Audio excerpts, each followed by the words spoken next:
네, 트럼프 미국 대통령이 김정은 북한 국무위원장과 이르면 올가을 정상회담 개최 방안을 추진 논의 중인 것으로 알려졌습니다. 트럼프 미국 대통령이 북미 대화에 의욕을 보이는 건데 정한범 국방대 안보정책학부 교수와 함께 자세한 내용 살펴보겠습니다.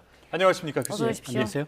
네, 일단 트럼프 대통령이 오는 11월 중국 선전에서 열리는 APEC 정상회담 이 참석을 계기로 아시아 순방 때 이제 북한과 만나는 방안이 좀 얘기되고 있는 것 같거든요. 이게 성사될 가능성은 어느 정도로 봐야 할까요? 지금 단계에서는 섣부르게 단정 지을 수는 없습니다만 반반 정도 된다 이렇게 지금 얘기할 수 있을 것 같습니다. 그러니까 네. 지금은 어떤 상황의 시작이잖아요. 그러니까 이제 트럼프 대통령이 김정은 위원장을 의식해서 지금 제스처를 취했는데 이 제스처가 그냥 단순한 것이 아니라 굉장히 큰 제스처예요. 그러니까 한미 연합 훈련을 중도에 축소하겠다라고 하는 것은 사실 쉬운 일이 아니거든요. 네. 이런 결정을 했다라고 하는 것은 결국 트럼프 대통령이 뭔가 큰 의지를 갖고 움직였다는 것이고 그렇다고 본다면 이제 미국의 이런 조치에 대해서 북한이 어떻게 해석하느냐에 따라서 이게 이제 급물살을 탈 수도 있는 것이고요.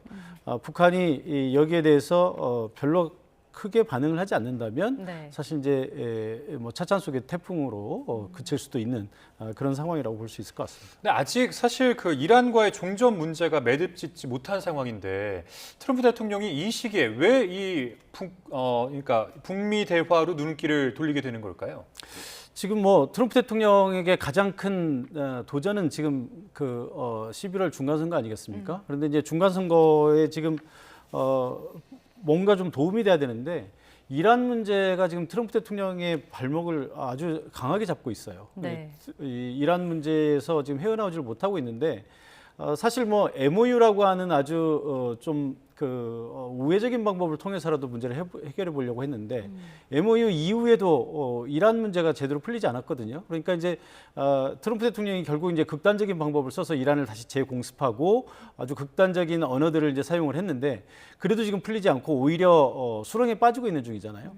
중간 선거를 의식한다면 지금 전쟁을 여기서 끝내고 나가는 것도 사실 이제 굴욕적인 패배가 되는 것이고 지속하는 것도 사실 미국으로서는 엄청난 부담이기 때문에 결국은 흐지부지하고 국민들의 머릿속에서 이란 전쟁을 지우는 수밖에 없는 거예요. 네. 그러면 이란 전쟁을 머릿속에서 지우려면 단순히 시간이 흐르는 것 플러스 뭔가 다른 이벤트가 있어야 된다. 그러면 지금 러시아하고도 사이가 안 좋죠. 중국하고는 지금 전략 경쟁 중이잖아요.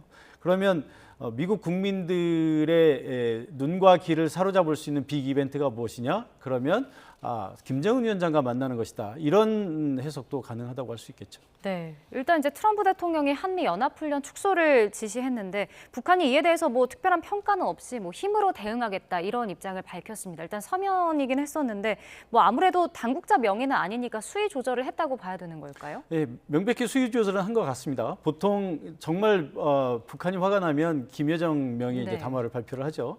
김여정 명의가 아니래도 이제 당국자 국방성이라든지 이렇게 하게 되는데 이번에는 상당히 톤이 낮아요. 그러면 이제 결국 무엇을 의미하는 거냐면 한미 연합 연습이 어쨌든 실시가 되잖아요. 연합 연습이 어쨌든 실시가 되는데 괜찮다라고 얘기할 수는 없는 거죠. 네. 뭐라도 얘기는 해야 되는데 그런데 이제 트럼프 대통령이 이 훈련을 대폭 축소를 지시를 했기 때문에 내심 그 부분에 대해서는 뭔가 평가를 하고 있다. 그렇지만 북한의 인민들을 고려했을 때 한미연합연습 자체를 괜찮다라고 할 수는 없기 때문에 그래도 뭔가 평가는 한다. 그래서 논평은 내놓은 것이다. 이렇게 해석하는 것이 맞을 것 같습니다. 예, 이 트럼프 대통령이 이제 한미연합훈련 축소 지시를 내린 후에 이번 UFS 훈련이 대폭 축소되는 건데 이게 이제 앞으로는 어떻게 바뀌는 겁니까?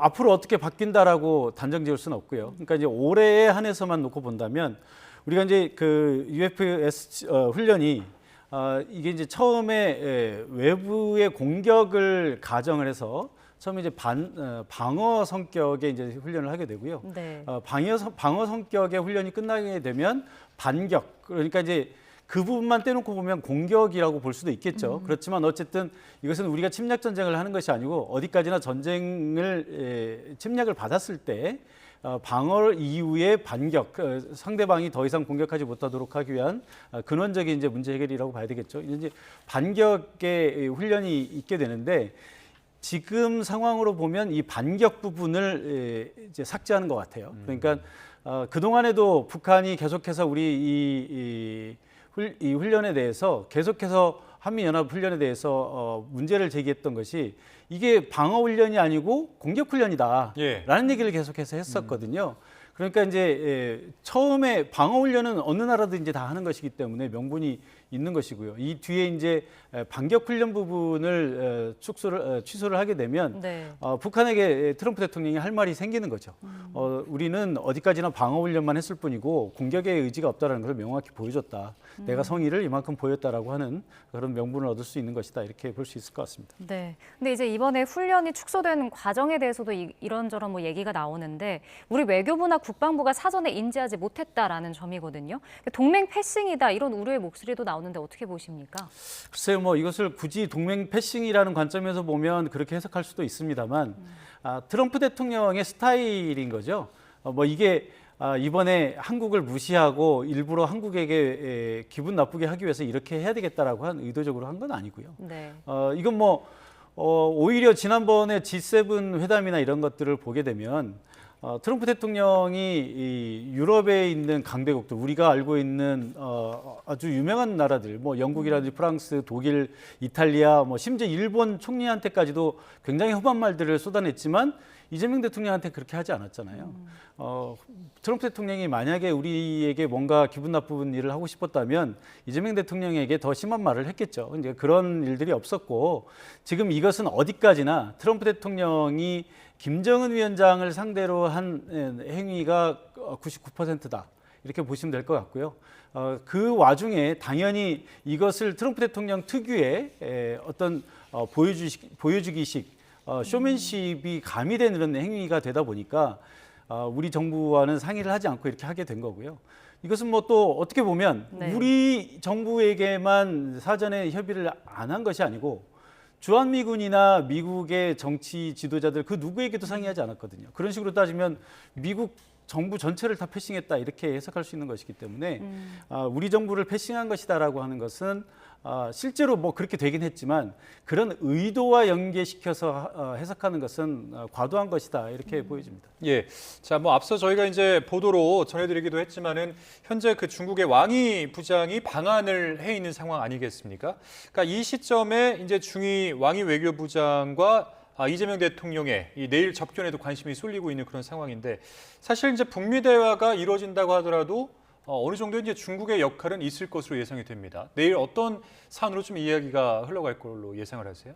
예, 우리는 이제 지속적으로 중국에게 어떤 역할을 해달라고 요구를 했었고요. 중국의 입장은 항상 일관됐었습니다. 이 한반도의 안정과 평화를 위해서 우리가 할 수 있는 것은 하겠다라고 하는 것이 중국의 일관된 입장이었고요. 저도 올해 중국 관계자들을 여러 차례 만나서 같은 질문들을 했고 중국의 입장은 항상 일관되게 그런 얘기를 했습니다. 원칙론적으로. 다만 이제 막후에서 얘기는 뭐냐면 최근에 북한의 입장이 전략적으로 굉장히 중요해졌기 때문에 중국이 할 수 있는 역할이 많지 않다. 그걸 이제 현실적으로 그런 얘기를 했었어요. 그러니까 과거의 북한이 아니다라는 거죠. 북한이 네. 이미 이제 핵무기를 가지고 있고 또 러시아와의 관계 개선을 통해서 많은 레버리지들을 지금 가지고 있는 거예요. 그래서 사실 이게 이제 미국과 중국 사이에서 북한의 입지뿐만 아니라 러시아와 중국 사이에서 북한의 입지라고 하는 게 있습니다. 그러니까 지금 북한이 러시아로부터 많은 도움을 받고 있는 상황이기 때문에 과거처럼 중국을 쳐다보면서 중국에 목매질 않아요. 그 과거에는 중국만을 바라보고 있었기 때문에 중국이 네. 북한에 대해서 할 수 있는 얘기가 많았지만 지금은 북한이 중국에 대해서 그렇게 목을 매지 않고 있기 때문에 오히려 중국이 북한 눈치를 살짝 보고 있는 그런 상황이고요. 그런 의미에서 보면 중국도 사실 굉장히 조심스럽다. 그렇지만 여전히 중국은 이 한반도에서 안정 그리고 평화를 위해서 할 수 있는 역할을 하겠다라는 입장이고요. 특히 최근에 북한의 핵 문제에 대해서는 좀 심각하게 생각하고 있다 이렇게 보는 것 같습니다. 그래서 많은 전문가들의 견해는 최근에 북한이 핵실험을 하지 않은 것은 중국이 북한을 만류한 그런 결과다. 그러니까 중국 입장에서는 북한을 이렇게 만류하기 위해서 다른 면에서는 또 많이 양보를 한 거죠. 그런 면이 있었다라고 보시면 될 것 같습니다. 알겠습니다. 오늘 말씀 여기까지 듣겠습니다. 지금까지 정한범 국방대 안보정책학부 교수와 함께했습니다. 오늘 말씀 고맙습니다. 고맙습니다. 네, 고맙습니다.